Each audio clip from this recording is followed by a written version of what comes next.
নামাজের পরে দোয়া করার থেকে নামাজের ভিতরে যদি আল্লাহ তাআলার কাছে দোয়া করতে পারেন তাহলে এই দোয়া আরো বেশি গ্রহণযোগ্য হবে ইনশাআল্লাহ।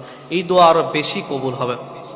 এবার আপনার মনে হতে পারে, তো আমরা তো সবসময় নামাজের পরে দোয়া করি, নামাজের ভিতরে তো আমরা দোয়া করি না, আপনারা কেন করেন না নামাজের ভিতরে দোয়া?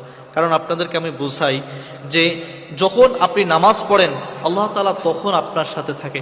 যখন আপনি রুকুতে যান তখনই আল্লাহ তাআলা আপনার কাছাকাছি যান। যখন সেজদায় যান আপনি, আল্লাহ তাআলা আপনার সবচাইতে নিকটবর্তী থাকেন। তো এই সময় আপনি কেন দোয়া করেন না? এই সময় তো আপনার দোয়া বেশি কবুল হওয়ার কথা।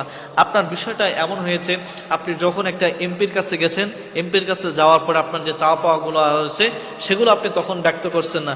আপনি সেখান থেকে চলে আসার পরে তার যে চাওয়া পাওয়াগুলো রয়েছে সেগুলো আপনি মনে মনে বলতেছেন যে আমার চাওয়া পাওয়াগুলো ছিল আমি এরকম, আমার বাড়ি লাগবে, গাড়ি লাগবে, আমার ব্রিজ লাগবে, আমার কালভার্ট লাগবে, আমার রাস্তা লাগবে, এরকম আপনার চিন্তা ভাবনা ছিল। তো আরও একটা উদাহরণ দিই আপনাদের, বিষয়টা এরকম, যখন আপনি ফোনে একজনের সাথে কানেক্টেড ছিলেন, তার আপনার যে কথাগুলো তাকে সেই সময় বলেন নাই, আপনার কল কাটার পরে এরপরে আপনি বলতেছেন। বিষয়টা এরকম হয়ে গেল না? যখন আপনি নামাজে ছিলেন তখনই তো আপনি আল্লাহ তাআলার সান্নিধ্যে ছিলেন, আল্লাহ তাআলা সবচেয়ে কাছে ছিলেন, তখন আপনি আল্লাহ তাআলা কাছে চাচ্ছেন না। যখন আপনার কানেক্টটা ডিসকানেক্ট হয়ে গিয়েছে আল্লাহ তাআলার কাছ থেকে, আপনি যখন সালাম প্রেরণ আল্লাহ তাআলার কাছে সংযোগ স্থাপন হয়ে গিয়েছে, তখনই আপনি আল্লাহ তাআলার কাছেই চাচ্ছেন। তো সেই সময় আপনি চাবেন না এরকম না, সেই সময় আপনি চাবেন, কোনো সমস্যা নেই, কিন্তু নামাজের ভিতরে আপনি চাইবেন। যখন আপনি রুকুতে যান, সেই রুকুতে যাওয়ার পর আল্লাহ তাআলার কাছে চাইবেন। সবচাইতে বেশি আপনি চাইবেন সিজদায় যাওয়ার পরে।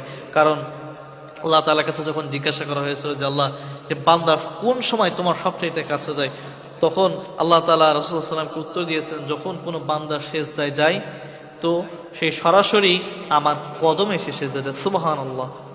তাহলে বুঝেন যে বান্দা সিজদায় গেলে আল্লাহ তাআলা কত কাছে চলে যায়।